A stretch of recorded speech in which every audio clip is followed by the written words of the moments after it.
Okay, good evening. My name is Alison Noter, and I'm the director of the Royal Asiatic Society.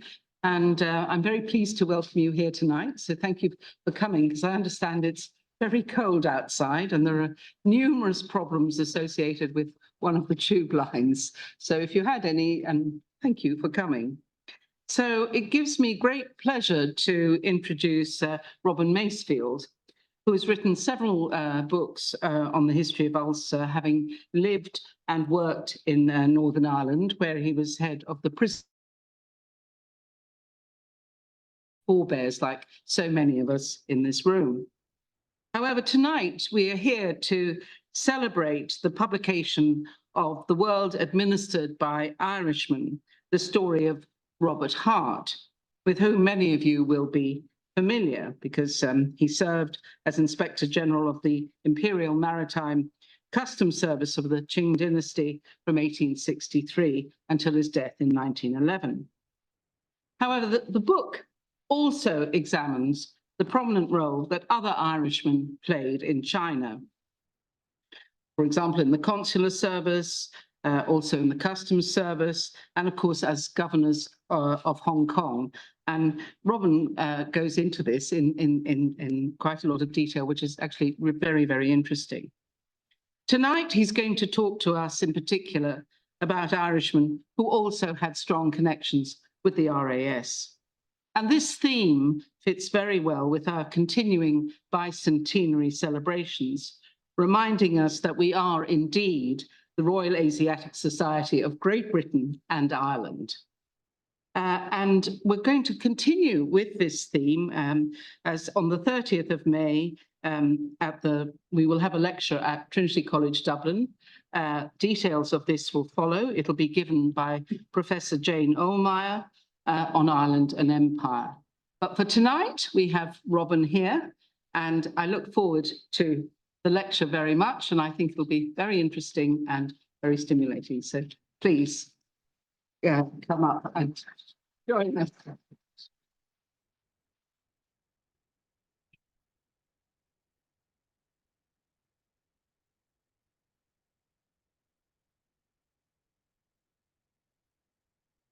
Director, thank you very much indeed. Guests, both present in the room and online, fellows indeed. Good evening and thank you very much for coming. As Alison rightly said, the Royal Asiatic Society of Great Britain and Ireland. And my talk tonight is very much on the Irish element, and that fits beautifully with the book whose title is displayed on the screen. One of the themes I want to bring out is the ostensibly greater ability of the Irish as compared to the English or indeed the British to empathise in an expatriate overseas connection with governments and cultures in East Asia, and also to be frankly better than the English at interpreting those for English audiences and others back in the West. I'm very grateful to the Society for facilitating this launch of a book which was published last summer by Queen's University Belfast, Special Collections and Archives. The Imperial Chinese Maritime Customs Service, or CMCS, as one might call it, was a topic I came across way back when I was working for the Hong Kong government in the early 1980s. The book contains much original research, hugely assisted by the head of Special Collections at Queen's University, Deirdre Weldy, and my good friend Carolyn Cooper, who'd spent some years living in northern China. I'm very grateful to both of them. Queen's has a unique collection of Robert Hart material, including his diaries. And we're also delighted to have been joined by some other experts this evening who I know have put a lot of work and expertise into research and writing about both the Chinese Maritime Customs Service and the Irish connections. I'm grateful to Andrew Hillier and to Dr. Jim Hoare. In our research, we identified over 200 or so Irish administrators, diplomats, writers, academics, and of course, if you'll allow me, some railway engineers. I always try to sneak a few of those in, who served in China, Japan, and Korea in the latter part of the 19th century. Unfortunately, we had to winnow down the number of stories to keep the book to a manageable size, but Queen's University do plan to publish a fuller digital edition, about twice the size, which will be freely available for academics and members of the Society in the coming months.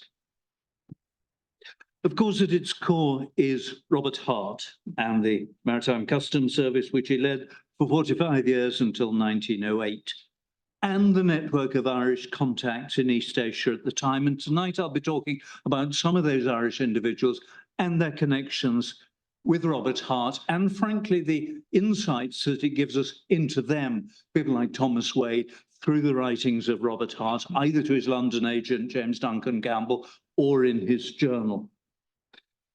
Let's start by going even further, though, to the early time, and Amy and I were talking about this earlier, way back in the 18th century, when, of course, the Irish were again involved. They'd chosen Ulsterman, the Earl Macartney, to head the 1793 embassy. And this is a rather charming portrait of George Macartney as a younger man at Lisseneur House. I'm grateful to Mackie for sharing that with me. It's in the book. He was the Lord Lieutenant or the Chief Secretary for Ireland at the time, a post he didn't particularly relish, it has to be said. So whether he considered he got the short straw in heading an embassy to China in 1793, or it was a blessed relief to his travails in Dublin, is not entirely clear. But of course, he took with him George, later knighted Thomas Staunton, who was then part, and he was the secretary. And there's a wonderful account written by Staunton in the Linen Hall Library in Belfast of that first unsuccessful embassy. And it was accompanied by Staunton's young son, George Thomas Staunton, aged 12. And he served as the interpreter for that. He then had a go in 1816 with Earl Amherst, similarly unsuccessful. This is a painting of the son, somewhat later in life, as you can see, by Sir Martin Archer Shee. And as I understand it, that portrait still hangs in the British Embassy in Dublin. Significance of that is not just that Archer Shee was Irish also, but his son joined the Chinese Maritime Customs Service. Didn't have a very distinguished career in it, but nevertheless, that nice connection was made. Let us move on from those two embassies, the British having had limited success, limited understanding, frankly, of how they could engage with the Qing court. And so they sadly resorted to a more traditional gunboat type of diplomacy. And that takes us, of course, to the First Opium War. And this again is a portrait hanging in one of the oldest schools in Belfast, founded in the last part of the 18th century, Belfast Royal Academy. It's Sir Henry Pottinger, who, if I may say so, displayed some of the characteristics familiar to those of us who've lived and worked in Northern Ireland for a number of years, who are very good at saying, dare I say, never, never, never. And because one of his Chinese counterparts, the Viceroy, reported to the Emperor in Beijing simply, to all my representations, the barbarian Pottinger only knit his brow, furrowed his brow, and said, no. I suspect he said it 3 times, probably. Pottinger was clearly, dare I say, more British than Irish in that context. He was an Ulster Scot in terms of believing in a pretty violent approach to get his way. Of course, Hong Kong did come into British possession as a result of the First Opium War, and he became the first governor of Hong Kong in 1843. By my reckoning, no less than 7 of the first 10 governors of Hong Kong had Irish connections. This is Sir John Davis, the second governor. We have to go back, actually, to be fair to him, to grandparents, to be absolutely certain. His mother may have been born in Dublin or may not. Intriguingly, though, Alison, he set up the Hong Kong branch of the Royal Asiatic Society in 1847, calling it the China branch. And of course, the Hong Kong branch continues and flourishes to this day. I do find Davis quite engaging, in as much as you can see on the slide there, he complained it was more difficult to govern the few hundred English than the many thousand Chinese residents. He left us, frankly, the least popular governor of any, right through to the 1997. Largely, I suspect, because he wasn't desperately sympathetic towards the expatriate population. He was quite a good sinologist, and maybe that was more of his forte. Moving forward, let us pick up with Sir Thomas Francis Wade, who, on his return from his career in China, was president of this society for 4 years, from 1887 to 1890. He was the eldest son of Colonel Thomas Wade and his wife, Anne Smith, or Smythe with an E, whose family owned Barber Villa House in County West Meath. And just to keep you on your toes, I'm going to show a completely irrelevant slide. There it is. There the splendid gate. I delve in County West Meath, and I am very much hoping that somebody will ask me what possible relevance this has. Not one, but two Chinese connections at the end of my talk. Wade followed his father into the British Army. His regiment was posted to China in 1842. He took part in the First Opium War, but he was a good linguist. He was appointed Chinese interpreter at the garrison in Hong Kong and later became secretary to the Superintendent of Trade. Of course, one of the offshoots of the 1842 Opium War was the creation of the Chinese Consular Service by the British government. The opening of those first initial treaty ports, 5 at that time, meant that we needed consular representation. And in 1852, Wade left Hong Kong to serve as vice consul in Shanghai, where he played a part in setting up the embryonic Chinese Customs Service. He then moved to Beijing when the British diplomatic community was finally granted permission to settle there after the Second Opium War and certain other atrocities that we should gloss over because it is not a source of pride for how the British government behaved in China in 1860 and 1861. But Wade then was promoted to the top job of minister, ambassador, as we would now say, in 1871. He was knighted in 1875 and negotiated the anti-convention the next year with Li Hongqiang, which opened other treaty ports. So he was quite significant in setting up the Maritime Customs Service. There he is, when he's now been appointed as minister with a number of other legation staff. And to my shame, I'm not able to name them all, but I'm hoping that Andrew later this evening may be able to put names to more of those faces than I currently can.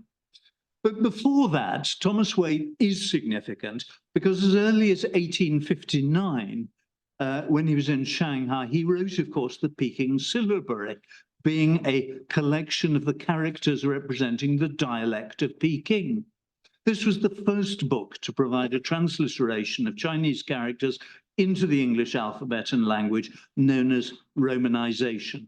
And the Wade-Giles system, Giles being a subsequent colleague in consular service, the two brought it together. And that was what I was still introduced to, very inadequately on my part, I fear, in Hong Kong in the early 1980s and being used by Westerners until it was superseded. Thomas Wade and Robert Hart saw much of each other in work and socially in their early years in Beijing. They were initially close. They were both in the Chinese Consular Service for that period in the late 1850s. But their views differed.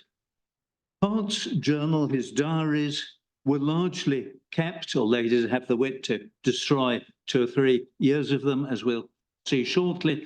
But he recorded in his journal in July 1865 that Wade took the view that the Chinese should be grateful to Western powers for their forbearance, whereas Hart felt, and he wrote, it was the Chinese who were being forbearing, given that, and I quote Hart's diary, we have forced ourselves into their house, and in the last few years we have acted in a very high-handed way. At one stage, Hart considered offering Wade a role in the customs service, but nothing came of it. The two men did have different standpoints, really from the beginning, and over time their relationship soured.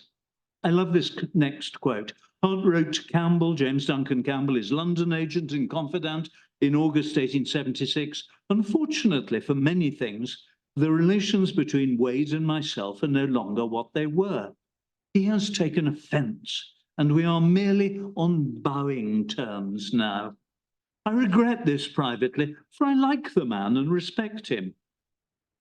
This led to certain practical outcomes, such that, for example, the Treaty of Yantai in 1876 meant that Wade did not obtain the role for the Customs Service in relation to setting up a national mint, and the Post Office, the latter became subsequent in the 1890s, which Hart believed were then on offer. And it's not just Hart who had his sorrows to seek with Wade. P.D. Coates wrote in his wonderful book on the Chinese Consular Service that Wade was notoriously peppery. In 1877, Hart wrote to Campbell that Wade was beside himself with passion over Hart's support for the position adopted by one of his customs commissioners.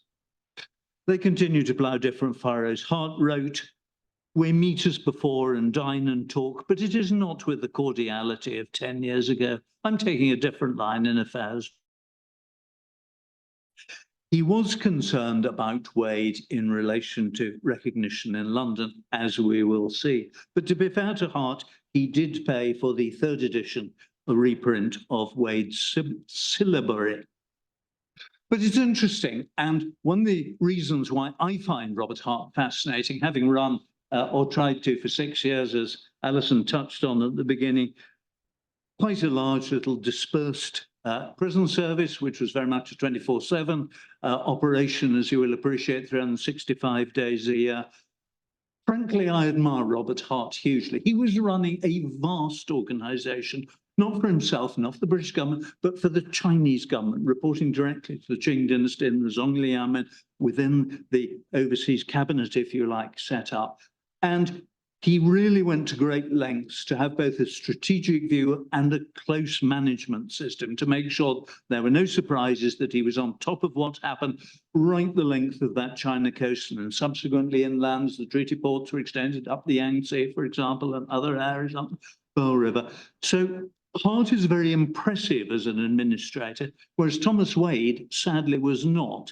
Reportedly in his time, business letters from subordinates of the Foreign Office might not be answered for weeks or months, if ever. I can't resist saying that my first boss in Belfast in 1974 was a lovely man, Carroll Jackson. Carroll had joined the civil service in 1949, and he was a Somerset man, and he had his Somerset burr till the last. And when I rushed in one day and said, "Sir, here's something he needs dealing with urgently," he said, "Oh, dear boy, dear boy. My philosophy is the inspired sit-on. When I get something that's really difficult to deal with, I put it down in the pending tray, and I usually find it goes away after 3 months." Well, that wasn't quite my philosophy, but that was clearly what Wade did. Hart had none of that. He worked round the clock, as standing at his sloping desk, to make sure that he was on top of everything. Did that make him a very good family man? No, as we'll come on to shortly. You get other interactions between Hart and Wade. He wrote to Campbell, again in London in 1883, after the Irish governor in Hong Kong, Sir John Pope Hennessy, had left. They were in London together about a dinner at a Chinese legation. "I should be anxious to hear how it went off, as Wade and Hennessy hate each other."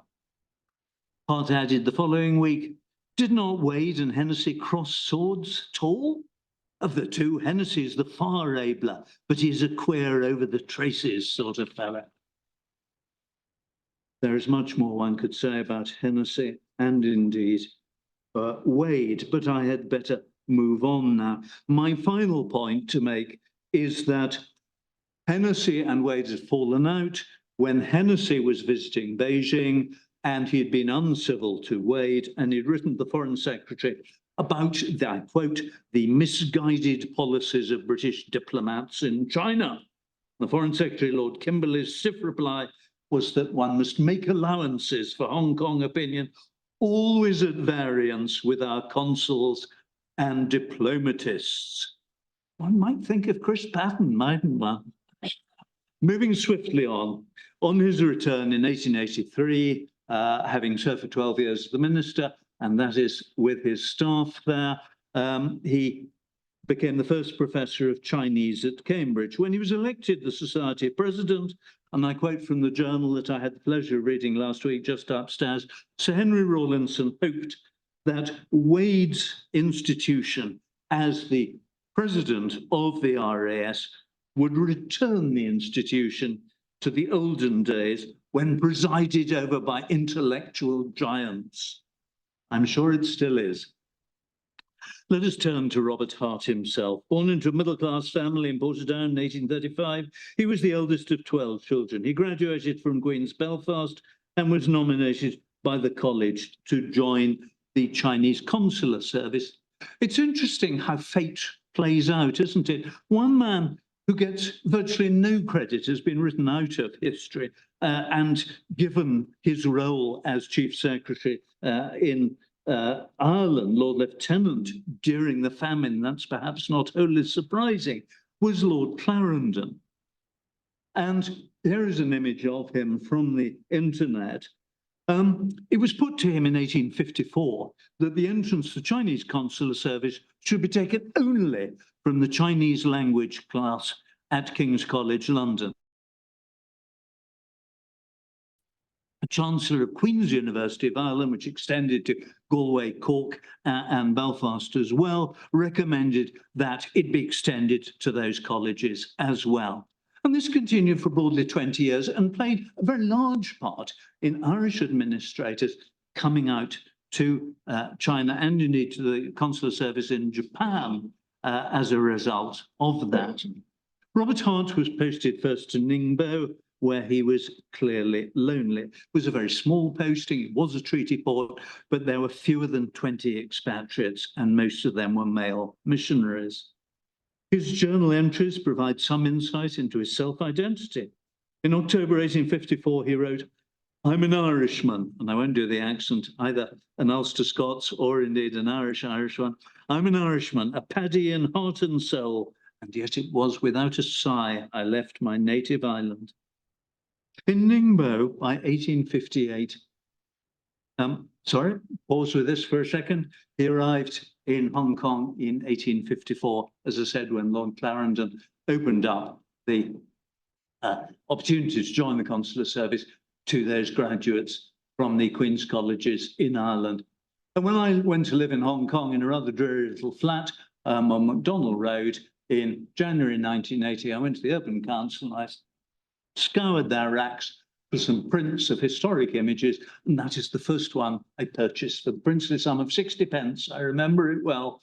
And that is Hong Kong, written sadly by an unnamed Chinese artist. But that's precisely the image that Robert Hart sailed into in July 1854. Isn't it fascinating? That sort of coincidence. You're looking at the peak in the background there. I touched on his life in Ningbo. That is a picture by John Thompson, the Scots photographer, and Rosemary and I just earlier were at the Wellcome Trust across the road there. They acquired most of Thompson's images from late 1860s, 1870s.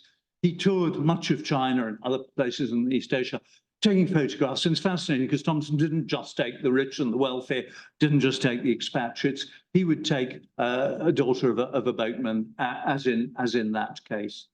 He had 3 children with Ayu, the first born in 1858 or early 1859, followed by 2 brothers. And Hart wrote later, as you can see there, the connection was dissolved. And she was presented with a significant sum of money when she surrendered her children to my agent and herself married a Chinaman. And at the end of that quotation, you'll see that giving his lawyer in London £6,000 was a significantly large sum of money. And to that extent, Hart behaved better towards Ayu and his children than others of his ilk at that time. Moving on now into Robert Hart's career, he was posted from Ningbo to Canton in Guangzhou in 1858. He started, he was working in the superintendency there as an assistant interpreter. He started to get an understanding of how the customs operation worked in Guangzhou, and he started to make connections with the local Chinese officials. So it was not entirely surprising that in 1859, Hart was recruited by the splendidly named Horatio Nelson Leigh, the son of a British missionary. But Leigh, for me, almost is caricature. You might take him out of Punch, mightn't you? Or a bombastic Englishman at that time with his wonderful sort of mutton chops and side whiskers and everything. And his approach, I will dwell on briefly, because Hart's journal entries in June 1863 criticised Leigh's approach in dealings with the Chinese, he finding fault with the Chinese for not meeting him as an Englishman would do, and speaking very angrily of them not doing what he wanted, I telling him he must be considerate. It is a great failing in his character, this want of considerateness. And here's a wonderful plug for the Great Britain and Ireland element of the RAS. The straightforward English way is not the way to deal with Chinamen. And I think that's right. Perhaps it was inevitable Leigh was let go, sacked by the Qing government for exceeding his remit later that year. And aged just 28, Hart was selected by the Zhongliamen as his successor in the role of Inspector General. Before we just touch on Hart and his career and indeed his marriage, So on the 1st of March 1864, he wrote in his diary, I attended a meeting today at the library called for the purpose of reforming the North China branch of the Royal Asiatic Society. And later on the 10th of March, at the meeting of the Asiatic Society last night, Sir Harry Parkes, who was then the British minister in Beijing, was elected president, Dr. Henderson vice president, and myself one of the directors. Hart went to Hong Kong, then on to Ningbo in 1854. He didn't return for 12 years. Shortly before he returned, and shortly before he made the arrangement to send the children by IU to London to be got off the scene, as it were, he received a photograph of a young lady from his mother's sister, Aunt Brady. And this is a very attractive photograph of young Hester or Hessie Hart. It's not actually how he would have seen her when they first met, when she was aged 18. This is shortly after they'd married by German studio in Yokohama. But it's one again that colleagues in Queen's and in other special collections have kindly shown. I think that one actually came from Bristol, thanks to Jamie Carstairs. It's a very winsome, I think, look, and you can see the attraction. Hester was the daughter of the Hart family doctor who had passed away a few months previously. Robert Hart travelled from quite a way now because his parents had now moved to Ravarnit outside Hillsborough. So it was a distance of some 15 or 20 miles or so back to the family home in the Breedens' home where the doctor had lived, which was much closer to their original home in Portadown, to pay his respects. And the young lady tinkled the ivories. She played the piano while he was there taking tea. And that is my photograph of Ballintaggart House. And believe me, it looks identical. It's one of those situations where the hair really do stand up on the back of your neck. You walk up the drive. It is a listed building. It is a great source of frustration for current owners that they're not able to make changes. But it is lovely to have that exactly as it would have looked when Robert Hart called there in the summer of 1866. Their courtship was incredibly fast. In less than a week, she had accepted him. And he wrote a number of letters referring to his somewhat troubled past, but saying, my dear, it's not appropriate for me to go into too much detail, but I will cause you no pain in our married life. Slightly debatable. Deirdre Wilde and I think that she did inevitably find out about the existence of the mistress and the children a few years down the road. Turning to an assessment of Robert Hart, there have been many over the years, written largely by academics, and I've talked about the element I sought to bring out of his management style. But he played a significant part in many different characteristics. And you can, the fuller digital edition, I grouped them under Hart as a communicator, an agent of British manufacturers, a diplomat on behalf of the Chinese government, a promoter of public health, and a Sinophile. To give just a few examples, with his London agent, James Campbell, to whom I've referred before, Hart brokered the truce between the Chinese and the French governments after the Sino-French War in the 1880s. He liaised on behalf of the Qing government, but with the Portuguese government over the settlement of Macau. And interestingly, he stood out against a fellow Ulsterman, Lord Dufferin, of Clandeboy in North Down, over the proposed annexation of Burma for the British government, because Burma was at that time notionally a vassal state of the Chinese government.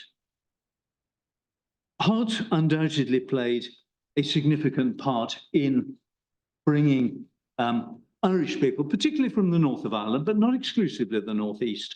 There's a lovely quote from J. Blake, who'd been a member in a Munster constituency. He wrote after a visit to China, Chinese Overland Mail in 1885, "One is surprised to hear the North of Ireland accent, that nearly all the customs houses on the coast and rivers of China, and to find many Antrim men occupying the positions of commissioners and lower offices. This is explained by the creditable fact they've been appointed by their fellow countryman, Sir Robert Hart."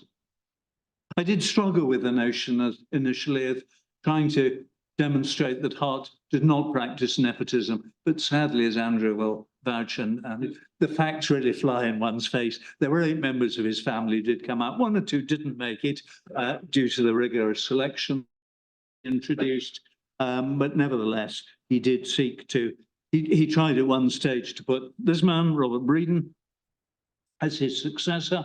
That was his wife's older brother. That's Robert Hart, and I haven't inflicted a whole series of photographs on you today. That's Hart as an older man in the centre there with a group of customs colleagues.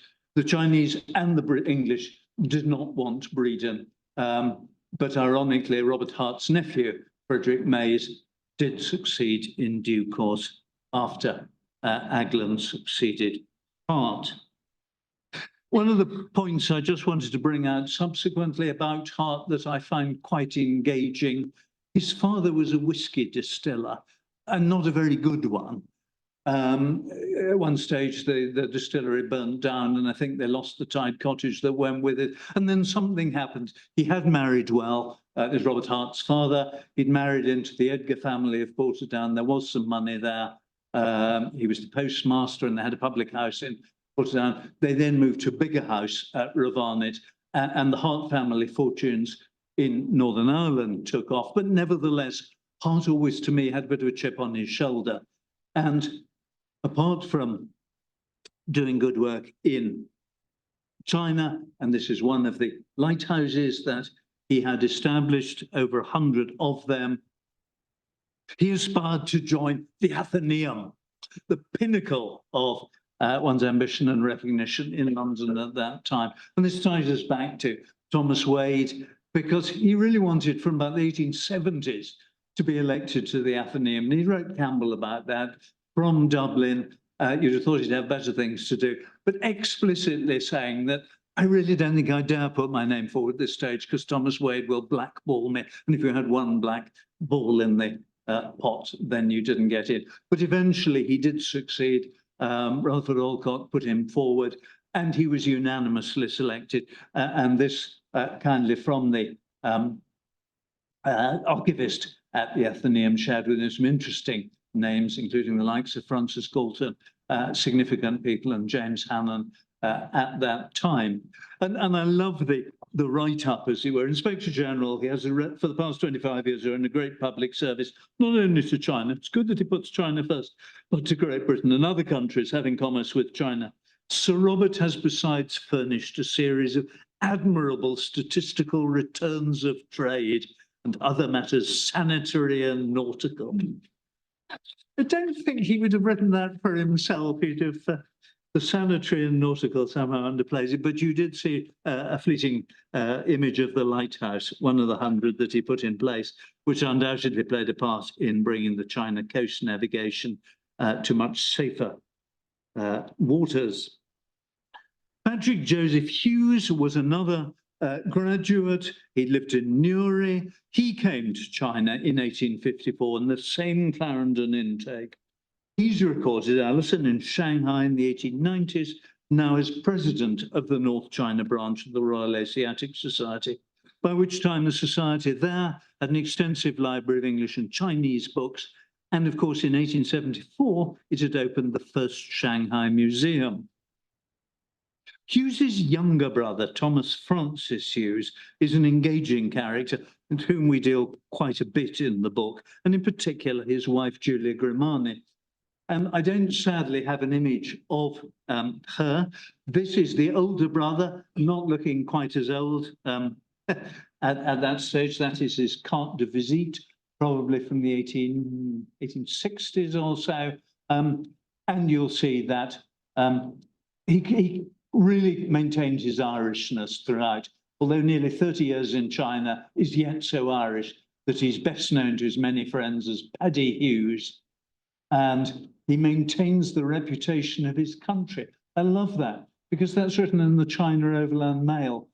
And I think that's as much about the Irish element, if you take it in conjunction with that, as of Britain.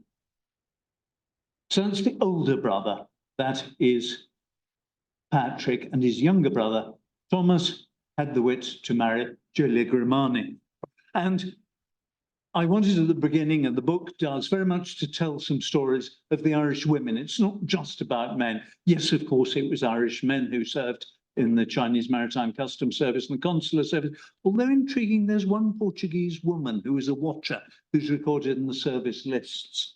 I always wondered about quite how she got to be that. But nevertheless, Julia Grimani, who is from a London dairy family, who married Thomas Francis Hughes. They went out in 1874. She was a young bride. He had been there for a few years previously. And I love this. So on the local cuisine, she'd often wanted to have a Chinese meal. She was glad to avail of it. But as you can see here, sadly, another gentleman who was certainly an expatriate, probably guided by previous experience, cautiously produced and passed along secretly under the table from hand to hand a box of sandwiches. Were thoroughly appreciated by a chosen few. Dear, oh dear, you despair of the Brits, don't you? Well, on the servant problem, if the possession of a fully competent maid at home be one of the blessings which are constantly prayed for and rarely obtained, what must be said of the difficulties which have been met with the pursuit of a capable Abigail in China? I love this one. I mean, this is from her book, direct quotations. Overheard in Shanghai outside a hostelry. Sure, it's an Irishman I am, although you may not think so. I'm a Roman Catholic, one of the old faith. Come here, John Chinaman, till I make a Protestant of ye. Sure, it's good enough for the like of ye. And then on their time in Takao, because they moved around, they were sent first to Fuchao, where they had a famine, a typhoon, and a flood. Then they went to Takao, which is on then Formosa, now Taiwan. A pretty basic posting at that time. I love these two quotations. Chicken was the only thing that was readily available for meals there, but she did injustice the place, say a word of praise in favour of the oysters, which, though small, are a very good flavour. And then candour compels me to say the best event that stands out in her memory from all her 6 or 9 months in Formosa was her husband bringing her news that they were to proceed without delay to Shanghai. That's Takao Harbour, photograph taken by John Thompson again in 1870. There are 1 or 2 foreign vessels there, as you can see, sailing ships rather than steamboats, but fairly basic facilities. And I had to put in a photograph with Thomas Francis Hughes. I love this image, one from the Queen's collection. I think he's the bearded gentleman in the centre there. And this is entitled Tiffin in the Statistics Department in the Chinese Customs Service. That's why the ladies are present there. Sadly, by that time, Julia Grimani had died. She passed away just a few months after the publication of a book in 1881. And Thomas Francis Hughes had remarried, and we were in touch with the granddaughter of his second wife. And that's one of the first-hand accounts we've been very pleased to include in the book. Let me move on quickly to a few other individuals. Just to give you a flavour, one of those who went out in the 1860s, again from Queen's College in Belfast, was Francis Porter. And he wrote that a Chinese teacher comes to our rooms were never sent for. That was the result of Thomas Wade's approach. The Assistant Chinese Secretary is John McClavey Brown, a man from Queen's College. He's the best Chinese speaker in China. There are 4 other students, O'Brien from Cork, McClatchy from Dublin, and 2 Scotchmen. There is not an Englishman in our mess at all.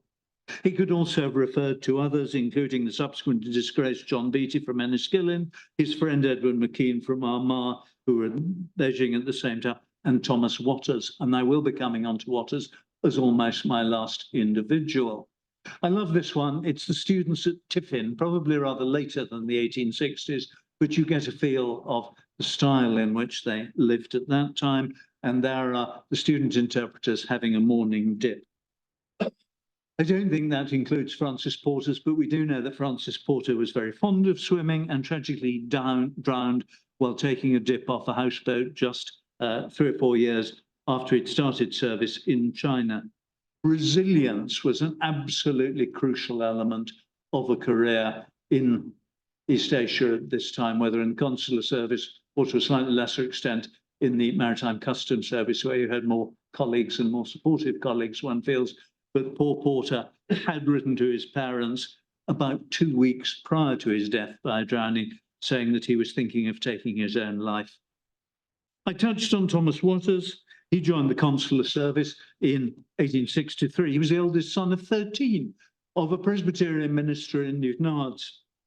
And his father was nicknamed Hebrew and Porridge, which must surely be a reference to the Irish famine. In other words, that he had supplied porridge at the soup kitchen locally, provided that people showed at least some interest in the Presbyterian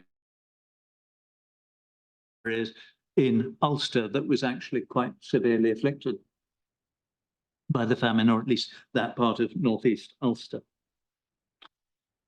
An obituary for Thomas Waters in the RAS Journal noted that his early philosophical training at Queen's fitted him for the study of Oriental religions and metaphysics. And his niece wrote, as you can see here in bold on the slide, that her uncle loved, understood, and admired the Chinese. Ulstermen, she added, have a particular talent for identifying themselves with the life of a foreign country, and she cited Robert Hart as an exemplar. He too was posted to Taiwan in 1865 after his initial studies in China, requiring resilience.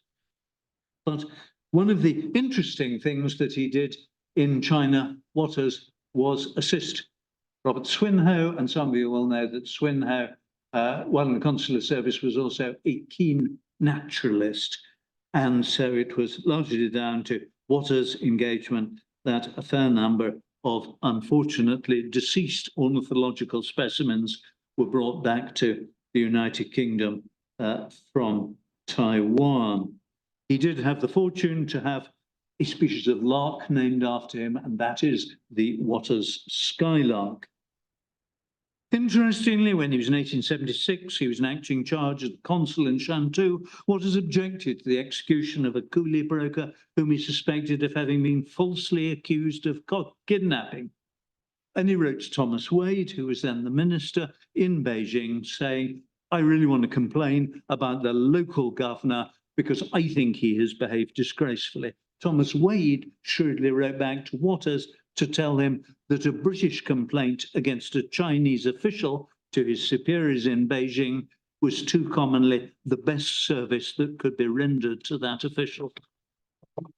Waters was briefly acting consul in Korea, and he retired in 1895 after 32 years' service, and he then became a member of this society's council until 1900 and was a contributor to his journal. And should you go to the V&A, you may or may not be fortunate enough to see that rather wonderful scroll, which I think must pick up his interest in ornithology. Robert Hart again did know Waters. He referred to asking for a copy of Waters' Stories of Everyday Life in Modern China, told by Chinese and done into English. And his niece Elsie Patton recorded that it was the only book which appealed to his young nephews and nieces, one of whom, Thomas Waters Brown, was the last man to hold the post of Attorney General for the whole of the island of Ireland, appointed in 1921.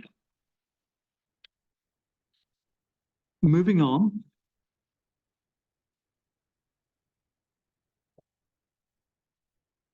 coming really to the end of my talk and the end of that period of British commercial, at least, hegemony in China. This was a cartoon that appeared in a French magazine in 1898, very crudely the Western powers cutting up the Chinese cake or pie.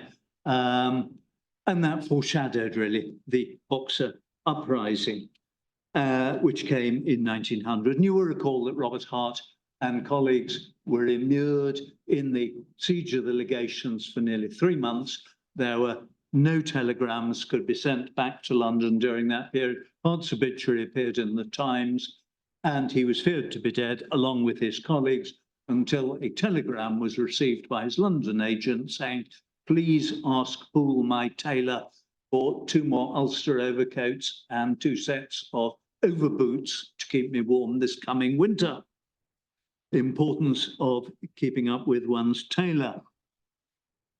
Hart was in many ways typical, as what as Nice had noted, as other people have noted, of being more reflective about British imperialism and the Irish role than others. I mean, I find it interesting. I came across this only fairly recently.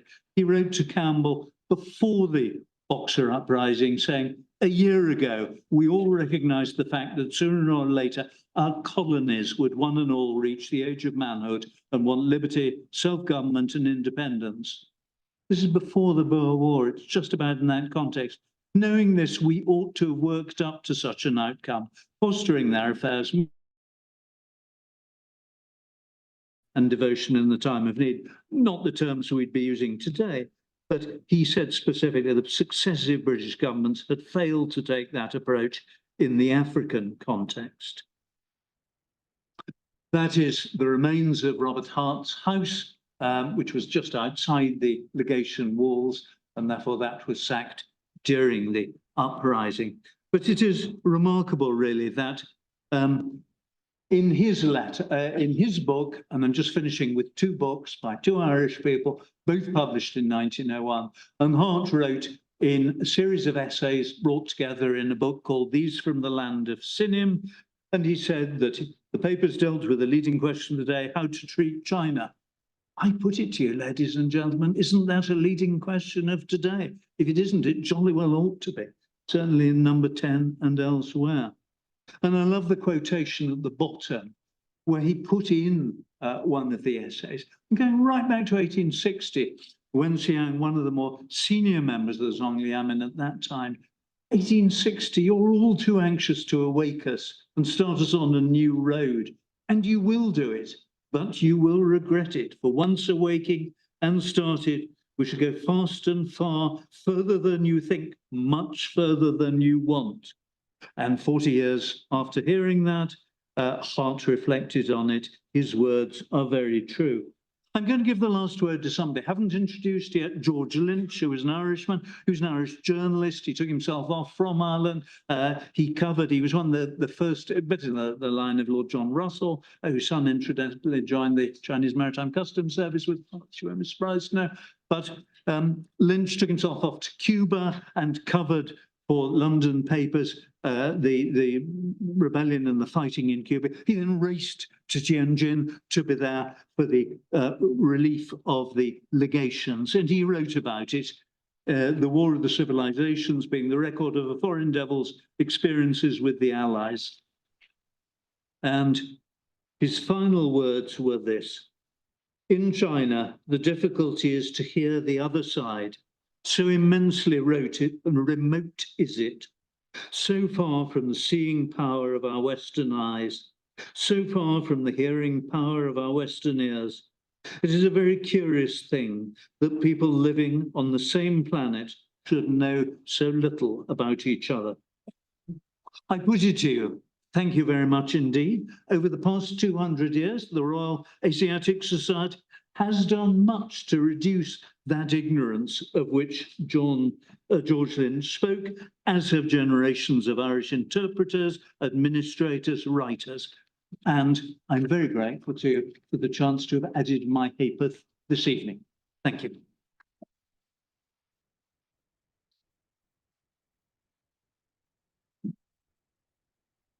Very much indeed. I would be delighted. Questions.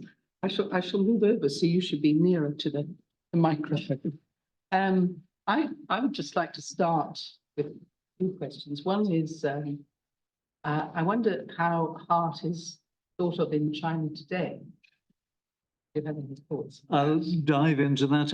I will tell you, I shall lead slightly with a personal experience, which I trust will not be misinterpreted, and others may seek to correct me. But I actually started thinking I would like to write a book about the Chinese Maritime Customs Service, part in particular, a biography as a retirement project in 2011. I reached out in Northern Ireland to the Confucius Institute, then based at the Ulster University. And for a period, I thought we were really getting somewhere. We were talking about potentially doing something in partnership, collaboration, which I would have found exciting, to get precisely that impression of Hart. And at that time, there were very close relations between Queen's University also and the Chinese consulate in Belfast. Sadly, it didn't come to anything. And I think that's probably a reflection of the perception of Hart and that imperial past. And he's seen as, sadly, too tainted by his association with the British government and part of the imperial machine. And it would be nice to think that we might be able to do something to change that, but others may know better.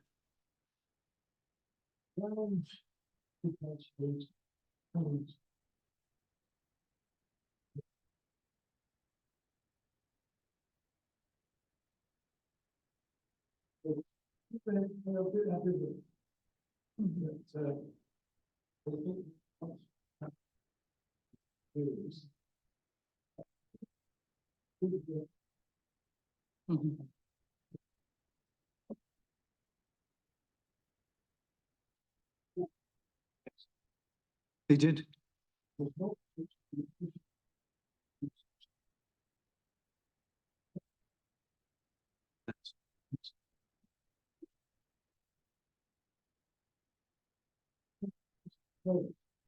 Thank you. That was Dr. Orr making the point in the 1980s, the Chinese themselves published material relating to Robert Hart, which gives one a more nuanced reflection. Would you like to? Yes. I can remember that when he came out, was there on the board. And they put quite a lot in that bill. I remember they misspelled his name. This is section, but they obviously were very interested. No, well, thank you. That's encouraging. I'm interested in my accent and the 1,000 pounds and 2,000 so sons of mine. Oh, yeah, Very simply, by moving swiftly, as you followed his career from the Chinese consular service, working for the British government, to working for the Chinese government. And particularly at that time, the value of the Aquantail, I probably completely mispronounced it, was related to the international value of silver, which deteriorated sadly hugely by the latter part of the 19th century, but at that time was still riding pretty high. So exchange rates worked very much in their favour. And clearly, without being, I mean, I don't think, to be totally naughty and unlike, say, the chief executive of the post office, I don't think he went along and demanded regularly, I want a pay rise, but I think he was well remunerated, certainly in those early years and subsequently throughout his career. And of course, he was providing for those three children. Anna, the eldest, went to finishing school in Vevey in Switzerland. The two boys didn't quite go to Clifton School, but they went through secondary school. They found jobs in Canada and things. So he did try to, by the standards This of the is time. Chinese family. Yes, yes. So, why did the Chinese government come to foreign get out their own customs service? It's very odd. There's simply they were stronger than. Let me try and answer that, but I maybe need to be helped out by the experts in the room. I mean, I think there are a number of factors for it. Part of the reason I think where the Chinese were ambivalent about the whole customs service was that one of the rationales for doing it was to get a bigger proportion of the revenue from foreign vessels coming to the treaty ports, going to the central government in Beijing, because hitherto, up to the 1850s, while there were tariffs, they were different at different ports, and too often the Chinese officials appointed by the Beijing government knew that they were in post, let's say in Ningbo or Shanghai, for a few years, and so sadly they sought to accumulate some finances themselves, and not knowing quite where the next posting would be, rather than remitting it all forward. And Hart, for his faults, certainly by the time he took over, was pretty scrupulous, and 2 or 3 people who were not as good in their auditing and the rest were sacked by him in the early days, in the 1860s and the 1870s, made sure that it did go to the central government. Another factor I think is interesting and probably reflects the sign of the time is the Taiping Rebellion in the 1850s, under a lot of pressure, and even in areas like Shanghai. And you'll remember Chinese Gordon, General Gordon, who met his fate in Khartoum. I mean, he led the ever-victorious army. So the notion of sort of outsourcing some of your fighting, okay, there was a Qing government military as well, but it wasn't entirely unknown to have a foreigner in some sort of role like that. But they were always, I should say, working hand in glove with the superintendent in the local port, who was Chinese. And so, well, the commissioners may have considered themselves top dogs. Hart was keen to insist, both locally and centrally, you're working for the Chinese government, not for the British government, not for yourselves. Right. But Just say, I think also you have to keep in mind that customs that this began during the Fight of the Rebellion, when there was chaos and the problem was that the Chinese no history from the merchant. So all got suggested that then Britain met the customs used from the merchant, hold in trust for the Chinese government. Absolutely permanent. So that's what it is. Regular Jews who into a fund, and that was then handed over. Chinese obviously thought was a rather effective system. So that was then translated from its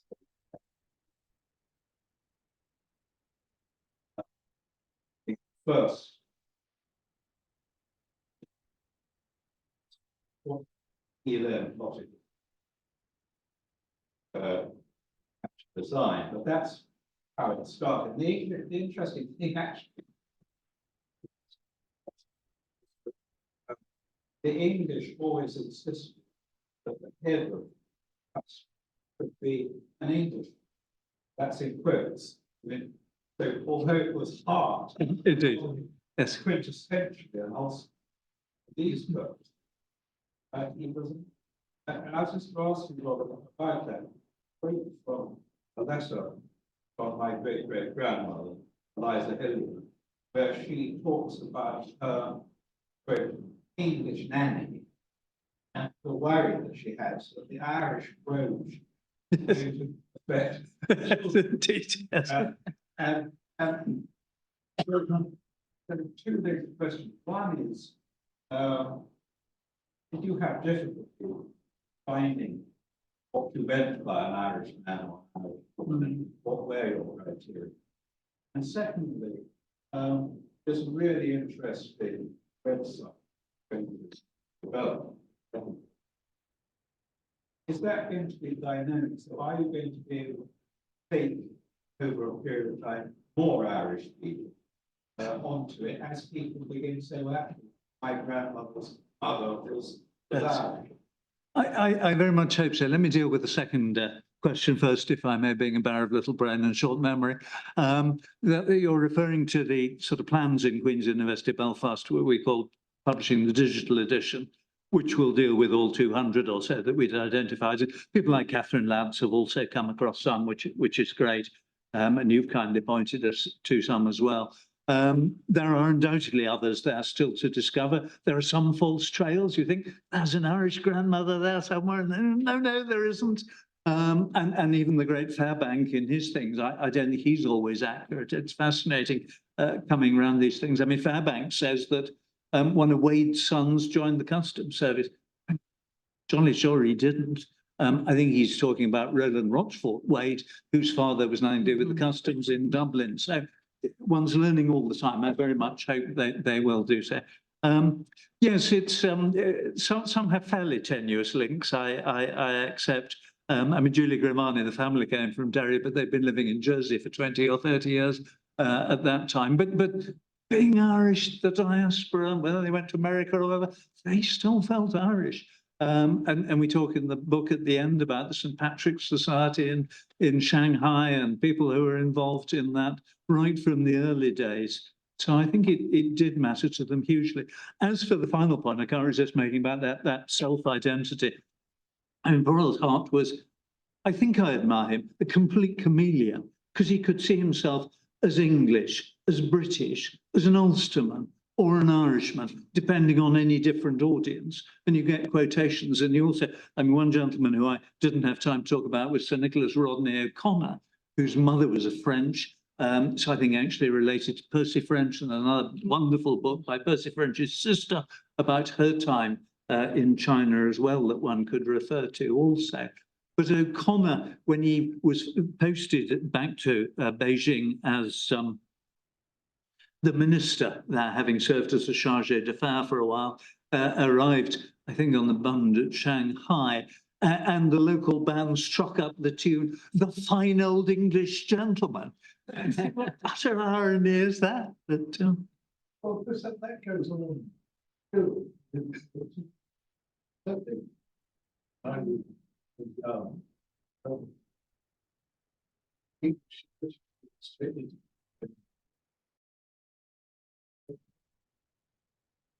But some of us from Belfast. My father was in County Ulster, and my mother was County Ulster. But they were part of the British or English customs service. yes. Yes, you're right. And we. Sadly, we didn't go, we just mentioned bottom. Really, didn't mention bells. No, sadly, I agree. You'll have to read the book, ladies and gentlemen, to do that. And Jim, I'm very grateful to you. I mean, your material and career was absolutely fascinating that we included. There are significant elements to that, absolutely. It's an ongoing task. It is. And I was going to ask you about missionaries. I'm afraid I took the view that we would eschew missionaries for the purpose of this exercise, partly because this was jolly big enough, and still, and the digital edition is twice the length of this book. But more importantly, others have written very eloquently and articulately about them before, and I thought I won't go there. But interesting, you make the point. I can't resist, Alison. I mean, Hart wanted to be a missionary. Emma Rice, with whom I worked liaised a bit also at Queen's University. I mean, she's written about Hart being influenced by the early Presbyterian missionaries who came back and were giving lectures in Belfast and Lisbon in 1852-53 that Hart would have listened to. And he writes in his travels in Ningbo about, I don't know what, I think I'll throw it all up next year and I'll go back and be an attorney in Ireland. And then the next week he says, I really wish I had it in myself to be a missionary. I think that should be my calling. I think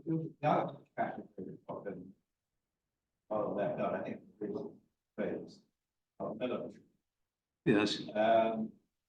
plan to include them on.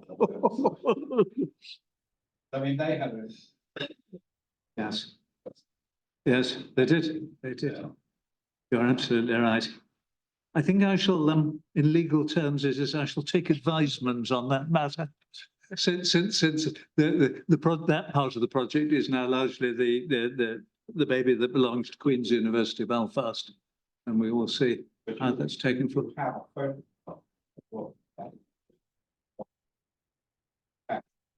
Yes. In Dublin, yes, yes, yes, The Irish regiment yes. in 1842. Well, I mean, it's a typical church monument, which is in Scotland, across the field, and was an Irish regiment. That's it. Yes, yes. Exactly, so. We have one last question. You showed us the pictures of the gates earlier.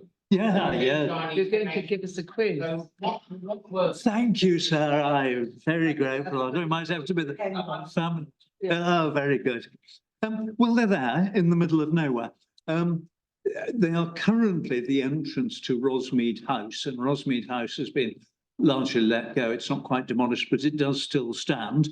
And you come to a 90-degree angle bend on the road towards Mullingar from RD. If you're coming south off the route from Belfast to Dublin, southwest, and you're intrigued by these wonderful gates in the middle of nowhere. As we were at Irishmen and I got out, we did a bit of walking. We walked, I can't resist saying you'll regret having asked me, because there's also a little remote graveyard in a field immediately behind them, where they're members of the Ginnell family. And the two brothers, Lawrence and Thomas Ginnell, one of them worked as railway engineers in the Imperial Machine for China. The other one was the only man thrown out of two Houses of Parliament to be recorded. He was thrown out of the Westminster Parliament for being too nationalist and Irish, and then he was thrown out the Dáil, the first Dáil, because he was only Sinn Féin member who attended the first Dáil. Fascinating stuff, but I digress, because those gates initially started with the Smith family, and Wade's mother was a Smith or a Smythe just up the road from Delvin. And the story goes, as we heard it from locals acquainted with it, that there were two brothers Smith. One was called Ralph, and I think it was Ralph. And he got ideas a bit above his station in the latter part of the 18th century, 1790s, when the wonderful Elizabeth Code, is that right, had invented the Code Stone in London. Pioneering woman engineer, much more should be written about her. And he thought he would have some of this wonderful thing. And he got an image of smiling Queen Bess in the middle of them. And he said, villa. And after a while, the neighbours said, "You're getting a bit above yourself, my friend. No, you really." So he became known as Smith with the gates to distinguish him from his brother who didn't have gates. So eventually this Smith got so fed up and pissed off with having the mickey taken out of him that he put them up for sale, and they were acquired by the house family that lived at Rossmead. But he didn't escape, because always thereafter he was known as Smith without the gates. So there is a good lesson in that. The final significance of that is Rossmead House was the home of Sir Hercules Robinson, the 6th governor of Hong Kong. I'm not very good on my numbers, I'm afraid. Who was the man who introduced the Hong Kong cadet scheme? And I was a Hong Kong administrative cadet, if you like, albeit in Roscommon in the 1860s. So I probably wouldn't be here today, and Rosemary and I wouldn't be here today, had it not been for those gates at Rossmead. Fantastic. Okay. Fantastic answer. Thank you very much. So I think that's a very good point to finish. So please go and have more drinks, and I think we should thank Robin very much. But before I finish, there is a book for sale. So thank you very much. Thank you. Right.